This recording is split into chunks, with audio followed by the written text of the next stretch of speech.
Hey y'all, welcome back to the Joneses. Yes, welcome back. There's a lot of stuff that needs to get talked about, so let's talk about it. Okay, babe, what are we talking about today? So today we're going to be talking about parenting. More specifically, we're going to be talking about fears that you have as a parent. So we're going to break it up in two categories. We're going to break it up into fears that you have that turned out to be baseless, and then fears that you didn't even know were fears until you were there like, oh, snap. So basically the before and after. Yes. Okay. So before, one of the things that I was very fearful and scared about was baby, falling or rolling off the bed, things like that. I think that turns out to be everybody's fears. You're just like, oh, I don't want baby to fall. Be careful. Hold on to me. You don't need to roll off the bed. When I tell you, it just happens. Like, falling off the bed ain't nothing. Like, literally, our daughter fell like 30 times today. Got back up and was just partying. So, like, that just turned out to be completely baseless because it's just like, kids are fragile, but they're super, super resilient. They just get right back. They might cry a little bit. They just get right back up and do the exact same thing that they were doing. And I definitely will have to agree with the whole resilient thing, but as far as that, like, your before and after fear, it's still my fear. So if she falls, I'm still going to act the same way. Like, I'm still going to be like, oh my God. To me, when she falls. And the fact that she falls and I say, oh my God, and she just don't care. Yeah. That's why I was just like, when she falls, I'm just like, get up. Because it's she like. She don't even care. She but doesn't it's care. still my fear. So that's lame. Another fear that I have was basically like, okay, when your child is growing up, it's like, as far as keeping them occupied, keeping them learning, and keeping them, entertained, I was just like, okay, we're going to have things, planned out to do, arts and crafts, specific toys, things like that. But I can tell you that they can be occupied and play with a spoon, like, all the stuff that you think you need to keep them busy, keep them learning. But the fact that you think that she's going to need arts and crafts, and she's not even old enough for arts and crafts yet. Hey, you just be thinking, you just be like, man, how can I just, right, keep her entertained? But it's just like, literally, she plays with random things around the house more than she plays with her own toys. No, she plays with dumb stuff around the house. Like, freaking wooden spoons. Pots and pans. It's just like. Now she started putting rubber bands on her toes. So when she get old enough, I'm going to get her a toe ring because she obviously wants a toe ring at this point. Yes. So it's just like, as far as like, okay, my kid needs to have this, so we need to keep them entertained. We need to keep doing it. It's just like, it's not. Like, it's not that. Like, they can literally be.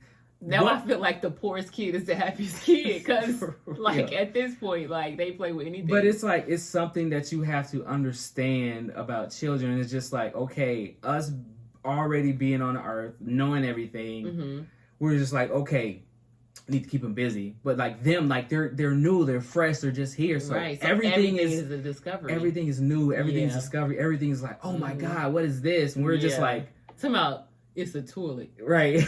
We're like, okay, it's a toilet. But they're like, oh my God, I need to flush it 20 times to make sure it still flushes. Yes. Like, but then have you ever like sat, because I was always a person that just like sat down like, but how do I know how to do that? Like, I was to always think like, how do I know how to do that? Or how do I know that it works? Like, how do I already know that in my mind? Like, I always thought that, but it's like, okay, watching, it's like, oh, that's how they know automatically. So, one more thing was basically, as far as having things around the house, being with the child, make sure you don't want your child to get bored and things like that. And you're just like, okay, we need to have, things to do, go to the park, sights to see, and those things are all well and fine. But one thing I would want you all to understand is just like, just you being there, even if it's like y'all just in the living room, watching TV, playing with a little bit, just your presence is just enough for them. Like, that's all they want is just to interact with you. So you feared that you wasn't going to be enough for her to be happy or satisfied. Right. I thought it was going to be more of like, okay, after, a couple days, if we in the house watch the TV, she's going to be like, okay, like, throwing tantrums, like, I want to do something else, but it's just like, no, like, literally all they want is your time. All they want is your time. You just have to and that's pay like the attention best to part. Yes. That's literally like the best part because it's like all they want is you. Yes. And I feel like if more parents understood, like, all your kids want is time, like, it'd be, all these childhoods would be completely different. Because as parents, we're like, okay, I need to work, hard, be out the house to be able to provide X, Y, and Z that, you know, the child may want or you think they may want. But it's just like, at the end of the day, they're going to remember, like, eating popcorn with you or rolling on the floor with you or making forts at home than, oh my God, my mom got me this for my birthday when I was 7. Like, they're not going to remember that. But things they're going to reflect on is, oh my God, we used to make forts. We used to watch TV, eat popcorn in the forest, things like that. Every time mom or dad came home, we used to do this, and this. Right. That's what sticks. Material things don't stick. Like when my, you know, niece tells me things like that she remembers is like, oh my God, like it hits home because I'm just like, you literally remember like that we did that. Like she rarely brings, like she, you know what? I don't think she ever really brings up like what we bought. Like, you remember when you bought me that? Like she don't say stuff like that. She's just like, oh, remember when we did that or whatever. I'm just like, you remember that? You remember that? So yeah, time is just the best time. Yeah, I would say time, your presence is number one. Yes, number one. That's no matter what, that's what they need. Exactly. So one of my fears before was protection. That was like literally my biggest thing. Like I want to be able to protect her how she needs to be protected, and just by what's going on in the world. Like, man, I don't even know what to say about that, because it was a fear before and it's still a fear now, because you know, I know that I can only protect you for so far. Exactly. Or whatever, so I know that, and even though I know that, it still hurts or whatever. I'm just like, you know, I still want to always protect you. And then it's like the world, you have to protect them from the world, because even with, you know, TV, school, stuff like that, everything is changing. So it's like, how am I supposed to protect you from all of this stuff? How am I supposed to protect you from seeing all of this stuff? Right. Like, and it's like, that's a fear as a parent. I feel like that one will never go away. Like it will never go away. Yeah. But I feel like it's crazy, because they used to say like, oh, you know, times are bad. You know, we were little like, oh, you know, the world's bad now, and it's like, nah, bro. Like it was never like how it is now. Like it's so freaking different, because it's like now it's like people do different stuff in their household or whatever, and it's like, man, you know, she's 6 or whatever, but she's doing this. And it's like, no, I don't want, you know what I'm saying, her to do like that. Like, I don't want my daughter to grow up faster than what she's supposed to grow up, whatever. Like literally, I did not get a phone till I was in 6th grade. There are kids out here in 3rd grade that have phones. Like, it's crazy, which is like, on one hand, I get it as far as like, maybe it's a safety thing, maybe it's a in case they need to get to me thing, and then on my other hand, I'm just like, okay, like you're not gonna be out of my, you know. But do you remember those vision phones? For that long for you to need a phone? You remember those phones that we used to have? They used to have like the mom button, the dad button. Yes, they used to put on your backpack. Yes. Like, bro, that's all we needed. Exactly. Like then another company used to come out with something like that, because it's like. Even though stuff on the phone too that you gotta like be aware. But it's like you don't even know, like, okay, as far as like when we get phones or whatever, it's like whether it's scams, whether it's things going on, like anybody can call your child, because now like their number's out there. So it's like anybody can call them, anybody can talk to them. You never know, you know, what's safe, what's not safe. So it's like at this point, and how young they are, why do they need a phone? It's like. So my child see he feels strongly about the phone, but just protection in general. I just, my mind just be thinking about just how I'm gonna do that, and just honestly what I came up with is just talking to her in general. Like I'm gonna talk to her as much as I can. I'm gonna be the one that's gonna let her know that before it hits, because it's bad when, you know, they get exposed to something before they was even supposed to get exposed to it. But I'd rather it come from home than it come from the outside. I want her, if she's outside and it happens, she'd be like, well, I already know about this. You know, she may not have experience it full on, but she's like, you know what, I am aware about this and I know what's going on, what to look for and what to do. So protection is definitely one for me. My other one that I had was a healthy baby. That was before a healthy baby. I was just worried about, like, I said, please, Lord, give me a healthy baby. I want a healthy baby, whatever. And then, like, when she came out, I'm like, you know what? Well, towards the end of the pregnancy, and then, like, when she came out, I'm just like, she's going to be totally fine. Like, she's going to be fine. Yes. I would say one thing as far as, like, for women, if you're pregnant right now or whatever, and they're just like, okay, you need to come back for like 17 ultrasounds twice a week. Blah, blah, blah, blah. It might seem scary in a time or like, you know, nerve-wracking and things that they say, but it's like at the end of the day, most of the ultrasounds we went to, we just did not have to go to. It was just because it was like, him, the one that wasn't even carrying nothing. Because I listened to my wife, and this is what she would say. Yeah, half of them joints is pointless. Like, they're definitely pointless. I'm just like, yeah, I shouldn't have came up here. I should have just stayed asleep. Like, this was stupid. Like, I'm literally wasting the insurance to come up here so you could be like, oh, how do you feel? Good. All right. See you next week. Right. Like, come on now. But it definitely would scare you. Like, if they say something, it would just literally scare you. You'd be like, oh my God, I need to go to the doctor. So I remember one part that scared me was like, okay, went for an ultrasound, like, okay, baby has a little shadow on the heart, might be X, Y, and Z. You know, we will schedule another ultrasound 1 to 2 weeks or whatever. Come back to ultrasound. Yeah, it's gone. You're just like, all that freaking thinking, all that heart racing was just like, oh, okay. Up just searching everything, trying to find out what's wrong. And I'm looking like, but why would you schedule me that long? Right. If something's going on or whatever, blah, blah. But all you can do is take a deep breath on that one. That's all we're going to say. Because some stuff you do need to go to the doctor about. But like all them dang, y'all know, all them ultrasounds, you be like, why I come up here for? I could have been eating or something. Right. And okay, on the fears that I didn't know I had that I have now, one of the biggest ones is just the dangers of being a woman in the world. Like, just the dangers overall, where it's just like, kind of really didn't think about it before. Like, it was always like, okay, you know, as far as my wife, you know, be careful, make sure, you know, you're watching what's going around and stuff like that. But it's different because my wife, she's a grown woman already.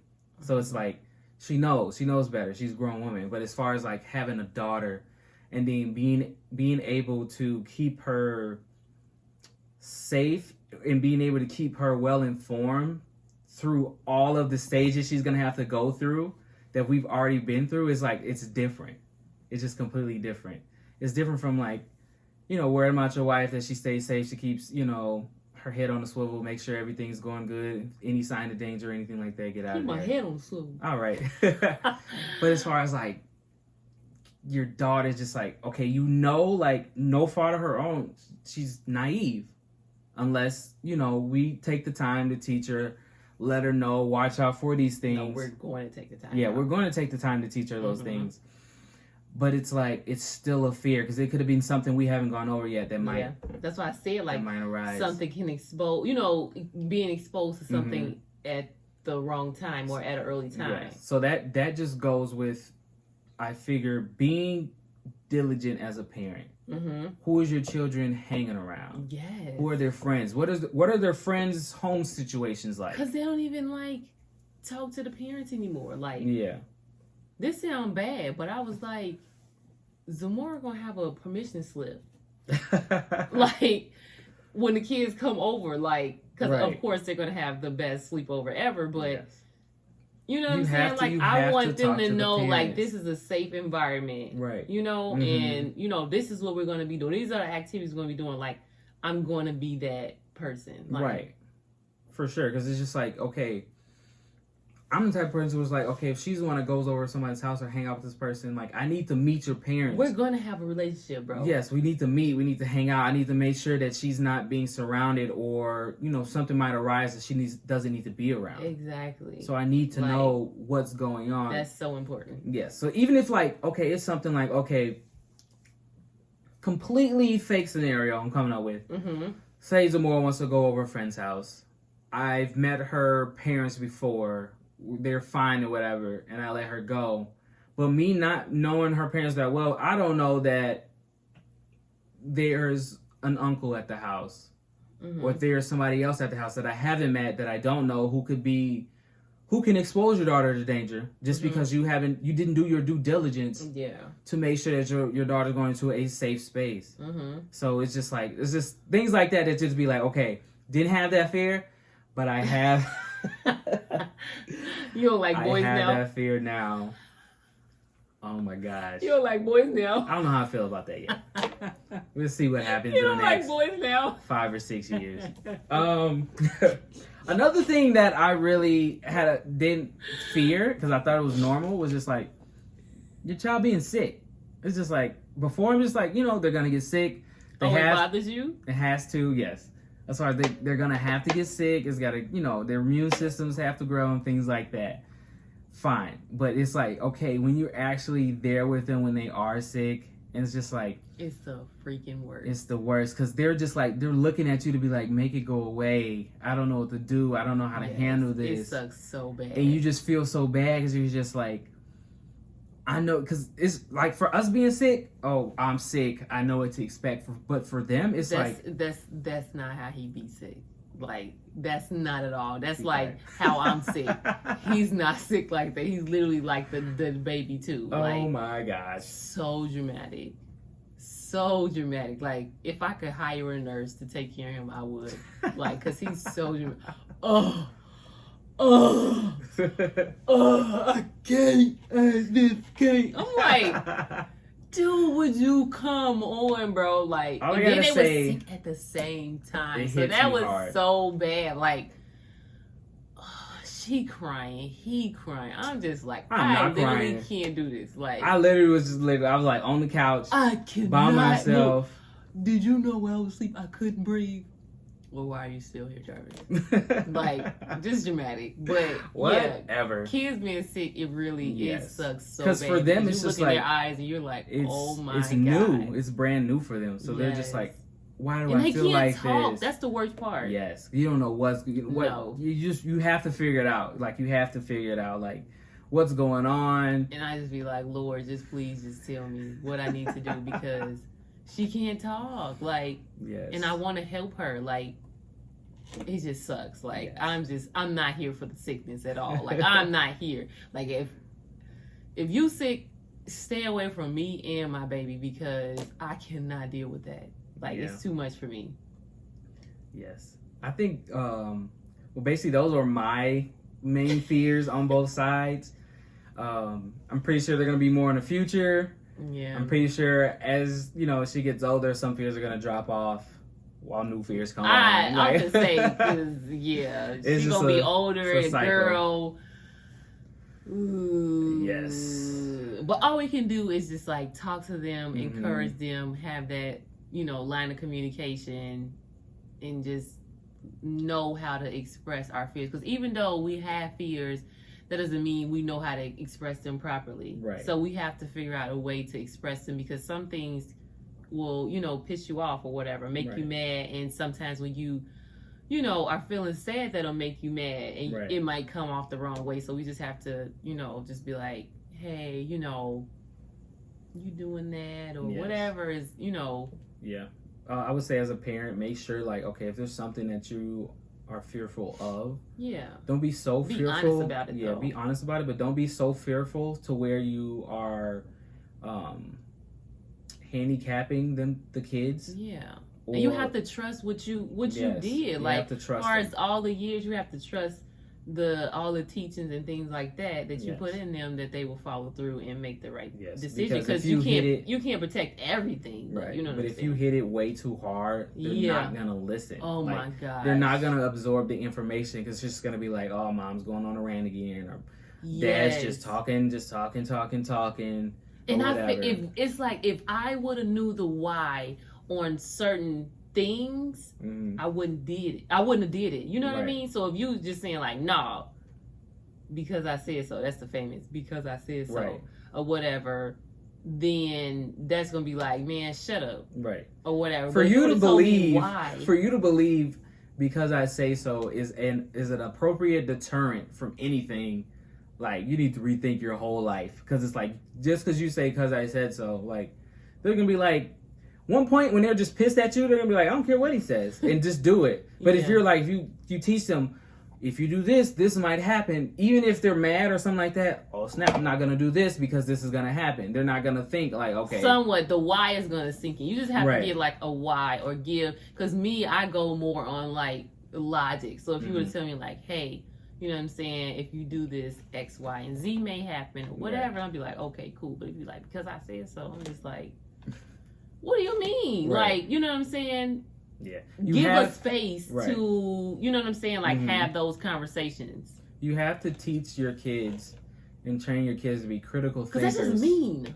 Yes. Critical thinkers. Be able to think for themselves. Yeah. Be able to work out situations themselves. You just can't, because I said so, or don't do this. I think it's a certain extent to that. The because I said so. Because it's some, you know, when they get to the why stage, when they be like, oh, let's get in the car. Why? Like, the why stage, that just sucks. But that's to a certain extent, that because I said so, or whatever, I get it. But like, you know, when they're getting older, when it's time to like really start thinking this, you need to be, hey, you know, I'm doing this, or I'm seeing this because of this. You know what I mean? Right. Yeah, because you shut it down. You shut them down when you say no, or don't give them an opportunity to like fully express themselves. Right. Yeah, you should know, as far as like when they're growing up and they're asking these questions, you can see that they can think for themselves. That's when you need to explain yourself, and you can, if you know that your child can understand the reasons why, that's when you need to start explaining the reasons. But if there's a time where you know, like, okay, they're too young to understand, then that's when you be like, okay, you know, just listen to me, just do what I say, or whatever. But at a certain, you have to grow out of that. So what's something that you do that you wish your parents would have did to you?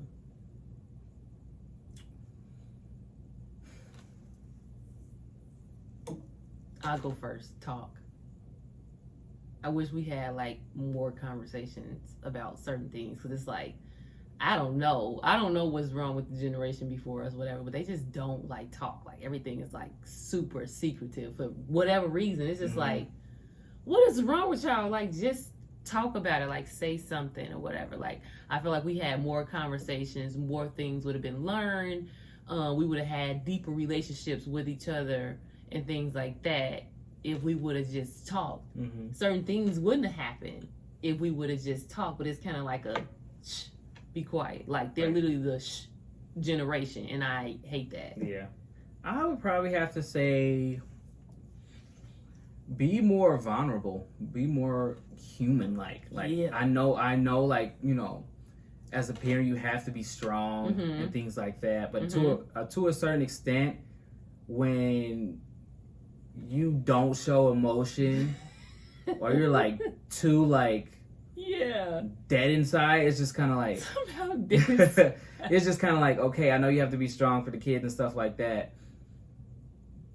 but you still can show emotion. You still can show hurt. You still can show pain. Yes. Because once your child sees you showing hurt or pain and things like that, and then you're able to overcome that, it's just like, okay, you know what? Every time, you know, my dad got down, he always came back up and did like this. Yeah. But as a man, if you get down and you never knew that your father was down, you're just like, you know, what is wrong with me? I'm just in this lump. I don't know how to get back. I don't know how to get back up. I'm not going to talk to anybody, things like that. It's just like, you just have to that could be a teachable moment, basically. Be more vulnerable. It's just like things that you can, it's like hard key life lessons that could be taught. Yeah. But they're not being taught because you have this facade that, okay, I'm the dad. Nothing can, nothing needs to phase me. I need to stay strong. I can't cry. Things like that. And it's just kind of like, in your head, you're like, okay, I'm this strong figure. Yeah.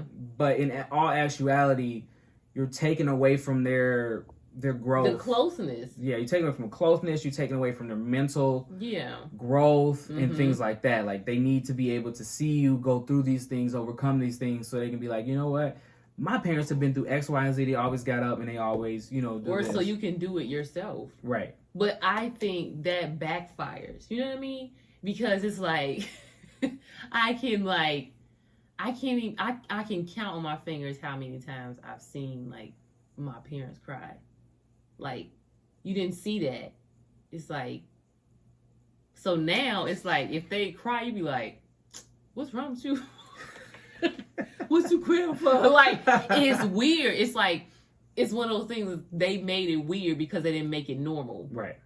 So I hate to even say that because it's just like, but you be like, what you crying for? Like, what's wrong with you or whatever? Like, but it's okay to like, cry or whatever, blah, blah. Right. Show emotion. Show that you're human. Like, but it's a backfire. Do you respond negatively if you was to see like the vulnerability that you were saying that you wish was there? Like, do you respond like, what's wrong with you? Or like, no, I was like, literally be like, okay, what's going on? What's wrong? What can I do? Type thing. Or, okay. Just get more information and just like be closer. Mm-hmm. As far as like, I think you're talking about like crying all the time, like excessive, right? No, that's not what I'm talking about. I'm saying since they didn't cry, when they do now, it's weird. It's like, what you crying for? Like, you don't know how to respond. Yeah. That's what I'm saying. Oh, so, yeah. Okay, yeah. So I'm saying like, when they're vulnerable, how do you respond to it now since you didn't really see it? Yeah, it's weird. It's a little weird. It's kind of like a... It backfires. You okay? Like... But it's weird, but it's like, then again, it's not that hard when you are empathetic, when it's like, you know, because if you cry like, you okay? Like, what's going on? But it's like, they made it weird because they didn't open the door for that. Right. So... Yes. Crazy. But these are our fears. Mm-hmm. We love to talk about our fears and anything else with you guys. This was like super fun. Like some of the fears that Jarvis said, I didn't even know he had. Like the whole him not like the boys thing. Like that's so I did funny. not say that. I did not say that at all. So I'm definitely going to be picking with him about that because that's like super funny. Like, so you like, oh, you can protect yourself, but I gotta watch my daughter. So he's just gonna leave me hanging. No, that's not what I'm saying at all. But please comment of anything yes, if you have your fears. Like, let us know. Like, we can do a whole nother video about, okay, these are fears that we had comments on. And I'm like, oh my God, I didn't even have this fear. But now reading the comment, like, okay, now this is a fear. Like, oh my gosh. Yeah, and sometimes you need to know somebody else's to feel like, you know what, I'm not even crazy. Like, that is, a fear. But we appreciate you guys. Thanks for subscribing. Look, subscribing. Thanks for subscribing. And we will see you guys next time. Yes.